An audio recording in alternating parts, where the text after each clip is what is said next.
Hello, gentlemen. Coach Tim here, coming to you with your weekly VIP check-in. If you're brand new to VIP, welcome. You made it through your 6-week round, and I hope you had made great progress. But really, you're just at the beginning. This is a lifestyle. We like to think of it as a sustainable practice of pursuing health, really. Fitness. Karen and I have been in this for 7 years now, and yeah, while you have some goals as far as body composition, primarily I want to be able to do the things that I enjoy doing, and be able to be healthy for my family for as long as I can be. And there are only so many things you can control, and what you eat and your activity level is something that you have a say in. So hopefully you're seeing it the same way, and as you're entering into VIP, you're looking at it not just as a weight loss program or a temporary fix, but a lifestyle to get the most out of the gift you've been given, which is your body. Hey, tomorrow is Friday, and today we celebrate wins. So I'd love to hear how you guys have done this past week, what wins you have to celebrate. You can post those on Facebook. Let somebody know, though. Let your coach know. Let somebody know that you've made some progress this week. And remember, those don't have to be epic. Sure, you might set a PR, and obviously that'd be a win. But maybe you just did the regular, sometimes we consider it mundane stuff of staying consistent. That's a win too. Wherever you did, let's celebrate it together. Hey, if you aren't in the Facebook group and you're a social media guy, the Facebook group is a great place to get some encouragement, to hear from some other guys, to chime in with questions. There's coaches on there, and there's other guys who are pursuing the same thing you are. So join that. It's the VIP men's group. This week, I want to take a few minutes and talk to you about modifications. When, how do you know whether you need modifications? As I meet with new clients who are just starting their 6-week round, many of you guys remember starting out maybe not having worked out for a long time, and we encourage you to take it easy to start with. Some of you start with modifications, which you need to know is not something to be ashamed of. You start where you are. That's the only place you can start. You need to be honest about your physical abilities, and you need to start from there and take steps forward from wherever you are. Sometimes we start with modifications because we have an injury or a weakness. And as you know, in our workouts, the videos have a person who is always doing modifications. So you can follow those if you're just at a level where you're not able to do the exercises or all the exercises with the main trainers. Well, that's one type of modification that you can do. But I talked to some other people who have got an injury. Maybe you've got a bum shoulder or a bum knee. How do you know what to do? And I'm not going to go through all the different types of modifications, but a couple of general modifications and injuries to, say, knees and shoulders are probably worth talking about. A lot of times people have got some rotator cuff issues or issues in the joint, and pressing motions or overhead motions can be a problem. You need to go light. You need to be really careful with your shoulders. Maybe you're working your way back from a shoulder surgery, and you're going to have to modify until you regain that strength. Sometimes a discomfort, let's call it, in a joint like a shoulder can be because of a weakness or maybe a muscle pull.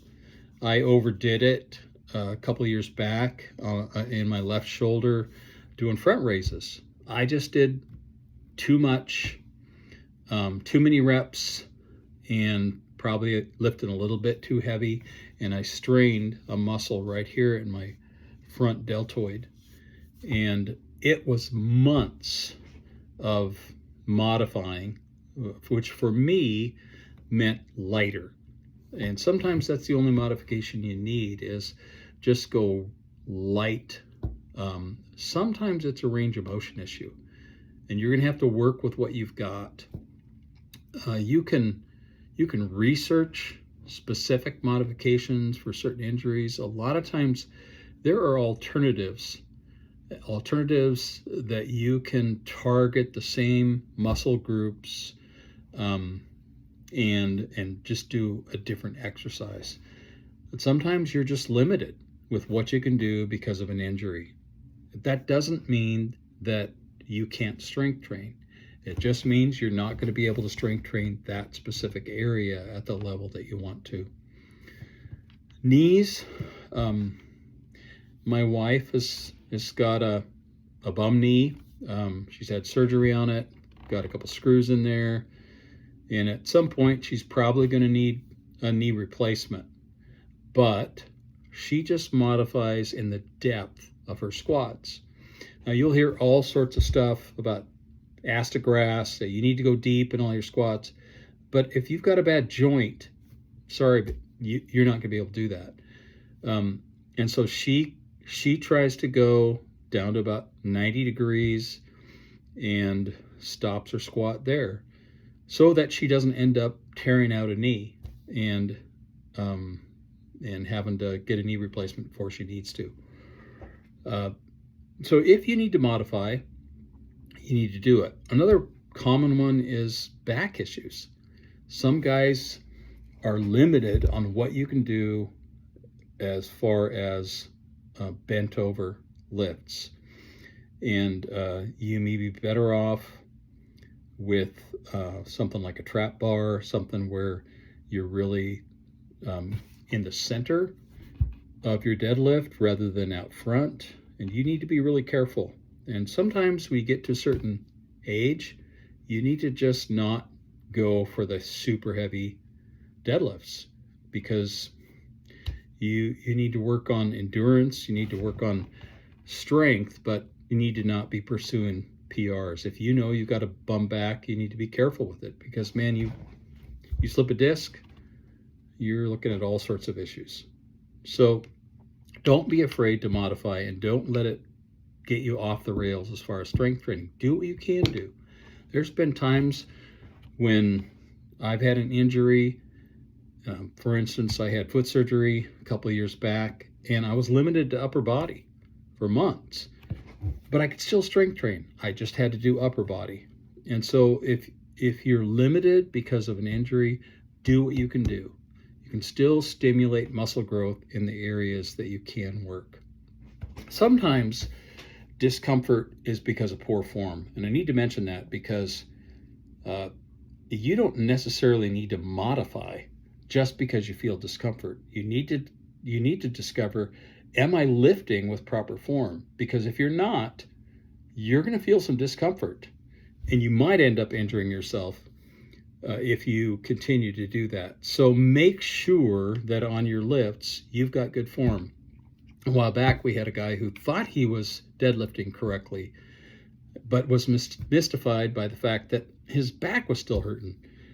Well, he sent in a video, and sure enough, he wasn't lifting with proper form, even though he thought he was. So if you're experiencing discomfort with a lift, check your form, video yourself, send it to your coach. You can put it on the Facebook page if you want. Find out if you actually are lifting with proper form. And remember that when you are lifting and you're trying to push yourself in your sets to near failure, so that you've only got 1 or 2 reps left in the tank at the end of each set, that failure to maintain proper form is failure. So if you're having to use a bunch of body English to get a weight up, you've failed. So don't push yourself to the point where you're recruiting other muscle groups in order to assist the muscle group that you're trying to focus on in the lift. If you've got to that point, you've failed and you need to back off on the weight because you're lifting too heavy. Now, that's about it for modifications. Obviously, we haven't covered all the detailed modifications for every joint or every injury, but I would encourage you to do some research, look up modifications if you've got a specific body part, or ask your coach. If you haven't talked to your coach for a while, schedule a one-on-one. Hope you guys have a great week in the coming week and post those wins tomorrow.